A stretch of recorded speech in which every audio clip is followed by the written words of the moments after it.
এই ঘর থেকে ওই ঘরে গেলাম, জীবন মরণ সাঁকোর সামনে, জীবন মরণ সাঁকোর সামনে, বয়স এখন দাঁড়িয়ে। জীবন মরণ সাঁকোর সামনে, বয়স এখন দাঁড়িয়ে। এখন তোমায় বুঝতে হবে কি হবে আর কি হবে না। ফিরহাদ হাকিম, চন্দ্রিমা ভট্টাচার্য, জ্যোতিপ্রিয় মল্লিকের পর এবার মদন হারা মমতা বন্দ্যোপাধ্যায়।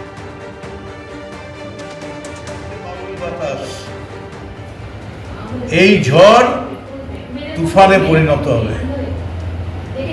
আমরা চলি সমুখ পানে, কে আমাদের বাঁধবে? রইল যারা পিছুর টানে, কাঁদবে তারা কাঁদবে। এটা কিসের ইঙ্গিত মদনদা? আগামীর ইঙ্গিত, হ্যাঁ, বদলের ইঙ্গিত, ঝড়ের ইঙ্গিত। হ্যাঁ, ঝড় উঠেছে বাবুল বাতাস, হ্যাঁ। আজকে হলো সাথী। ঠিক আছে, বদলের ইঙ্গিত। নতুন করে বদল আসছে, ঝড় উঠেছে বাবুল বাতাস। এই ঝড় তুফানে পরিণত হবে। আমরা কবিতাটা ছোট্ট কিন্তু দু লাইনের কবিতা। জীবন মরণ সাঁকোর সামনে, জীবন মরণ সাঁকোর সামনে, বয়স এখন দাঁড়িয়ে। জীবন মরণ সাঁকোর সামনে, বয়স এখন দাঁড়িয়ে। এখন তোমায় বুঝতে হবে কি হবে আর কি হবে না। কোন সাঁকোটা পারা পারে, কোন সাঁকোটা পার হবে না। তো ঠিক জীবনের এই মুহূর্তটায় আমি এসে দাঁড়িয়েছি। বন্ধু, একটাই প্রশ্ন, 21শে জুলাই আপনি কোন মঞ্চে থাকবেন? তার আগে যেটা আছে,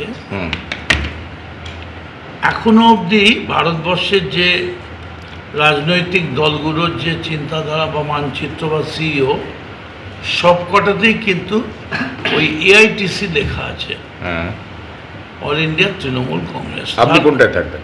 তার মধ্যে আবার দুটো ভাগ হয়েছে। আমি মমতা বন্দ্যোপাধ্যায়ের, তাকে সম্মান জানিয়ে, তাকে ধন্যবাদ জানিয়ে, এবং দীর্ঘদিন তিনি আমাদের পাশে থেকেছেন, আমরাও চেষ্টা করেছি কম বেশি করার। আজ এই মুহূর্ত থেকে মমতা বন্দ্যোপাধ্যায় তৃণমূল কংগ্রেসের national committee, chief whip, working committee, party general secretary থেকে শুরু করে সমস্ত রকম পদ থেকে আমি ইস্তফা দিলাম। আমাকে আজ থেকে, আমি তৃণমূলে ছিলাম, তৃণমূলেই রইলাম, শুধু আমি এই ঘর থেকে ওই ঘরে গেলাম। ওই ঘরে হয়তো একটা সুখের পালঙ্ক ছিল, এই ঘরে হয়তো একটা খাটিয়া রয়েছে, কিন্তু আমি খাটিয়ার দিকটাই বেছে নিলাম। মদন মিত্র তিনি কিন্তু পরিষ্কারভাবে আবার আমাদের সঙ্গে কিছুক্ষণ আগে কথা বললেন এবং তিনি তার কারণ কেন ছাড়লেন তার কারণ স্পষ্ট করলেন। তিনি বললেন যে অভিষেক বন্দ্যোপাধ্যায়ের কারণেই তিনি আজকে মমতা বন্দ্যোপাধ্যায়ের হাত ছাড়ছেন এবং মমতা বন্দ্যোপাধ্যায়কে তিনি কিছুক্ষণ আগে জাস্ট একটি হোয়াটসঅ্যাপ মেসেজ পাঠিয়েছেন এবং তাতে লিখেছেন সরি।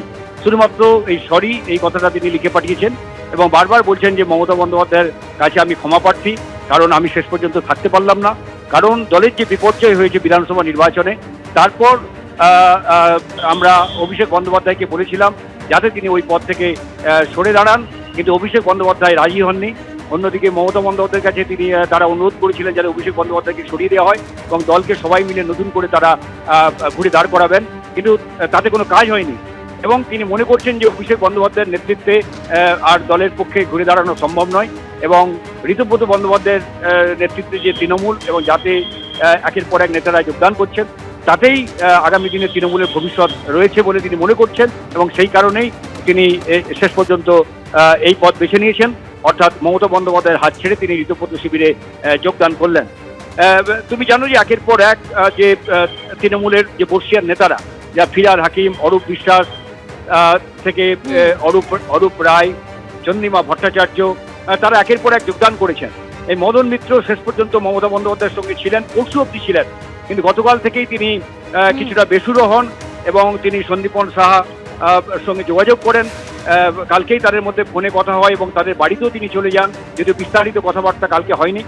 আজকে ঋতব্রত বন্দ্যোপাধ্যায় বিধানসভায় তিনি সহ অন্যান্য তাদের যে নেতারা তারা উপস্থিত ছিলেন, সেখানে এসেই কিন্তু সাংবাদিকদের সামনেই সরাসরি মদন মিত্র জানিয়ে দেন যে তিনি মমতা বন্দ্যোপাধ্যায় হাত ছাড়ছেন এবং মমতা বন্দ্যোপাধ্যায় তাকে যে সমস্ত পদ দিয়েছেন সমস্ত পদ থেকে তিনি সরে দাঁড়াচ্ছেন। একদম আশাফুল, আজকে মদন মিত্র একদম তিনি স্পষ্ট করে দিয়েছেন মমতা বন্দ্যোপাধ্যায় যে সমস্ত পদ তাকে দিয়েছিলেন সমস্ত পদ থেকে মদন মিত্র তিনি ইস্তফা দিয়েছেন এবং তিনি বদলের ইঙ্গিতের কথা বলেছেন। তার যখন সাংবাদিকদের মুখোমুখি তিনি বক্তব্য রাখছেন তিনি বদলের ইঙ্গিতের কথা বলেছেন।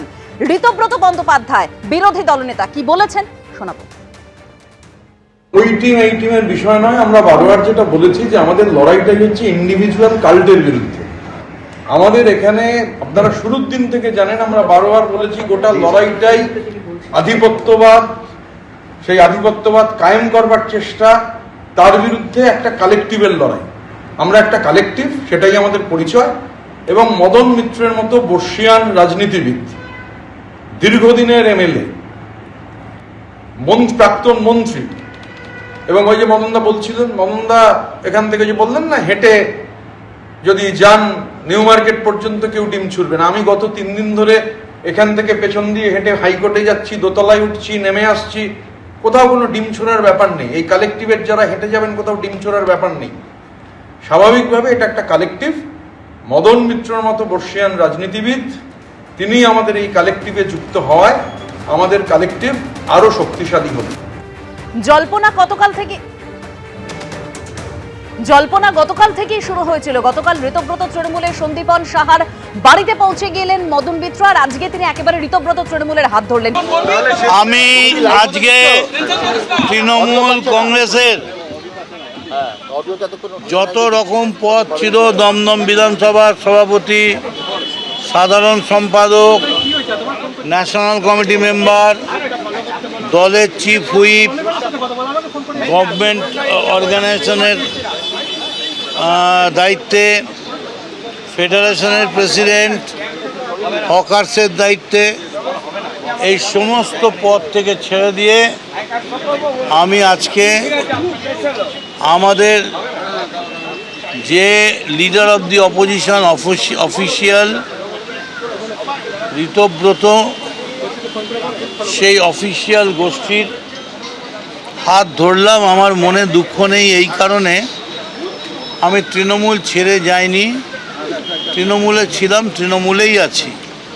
যতগুলো ছেড়েছি সব পোস্টগুলোই তৃণমূলের, আবার এখানে এসে দাঁড়ালাম এটাও তৃণমূলের। তৃণমূলের অবস্থা যদি এখনই হাল ধরা না যায় তাহলে ভবিষ্যতে কোনোদিন বিজেপিকে হারানো যাবে না। ওই অভিষেক ব্যানার্জিকে দিয়ে বিজেপিকে হারানো যাবে না। ওই হিটলারি কায়দায় প্লেন থেকে নেবে কোমরে হাত দিয়ে